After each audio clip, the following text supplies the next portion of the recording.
Assalomu alaykum. Qarang, o'tirish qilyapsiz. Qachon qo'yapsizlar? 31 dekabr kuni.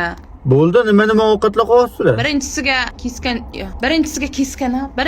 keskan shilla, qatiqlik, ikkinchisiga echkini go'shtidan bo'lgan qaynatma sho'rva, uchinchisiga moshlik pirojka qilamiz, bo'rsoq qilamiz, 4 ta jalaqan olamiz. Keyin boynak bir jildoq arzon suv bor-ku, Qo'rg'on yo'liga sotadi. Shundan Kola bilan fontanet o'tsalamizmi? Kimga uyda qo'yasizlar? Opa aytyapti, men uyimga qilolmayman, to'zib qoladi. Hamma bolasi bilan kim narsalarni sindiradi deyapti. Xatchani uyiga qilamiz. Xatcha yeri uyini remont qildi. Deganlarga yangi yil qiladi deb. Shu moshlik pirojka qilamiz, keyin yoqqa qovurib ko'chaga chalpak qilamiz. Taomlarimiz shu bo'ladi, shu bilan yangi yil o'tadi. Qarang, shunda o'tirishga Qorbobo bilan Qorqiz ham keladimi? Erkin aka Qorbobo bo'ladi, Baxtigul opa Qorqiz bo'ladi. Malika sovg'a tarqatadi. Qiyom bo'laman, ayiq bo'laman, uyalmog'iz bo'laman dedi.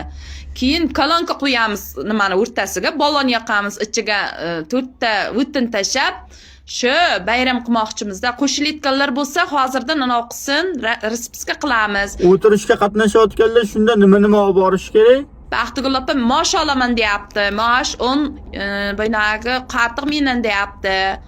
Endi jalaqand, mayiz, chalpak Malika olsa, bir jildoq suvni men olaman. Agar qo'shilsangiz, echkini go'shtini topib kelishingiz kerak. Ziyoda qaynatma sho'rva qilamiz. Guljon opa, uzru. Echkini go'shtini qo'shayotgan bo'lsanglar, men o'tirishga qatnasha olmayman. Echkini go'shtiga davlenam bor-da, meni uzr.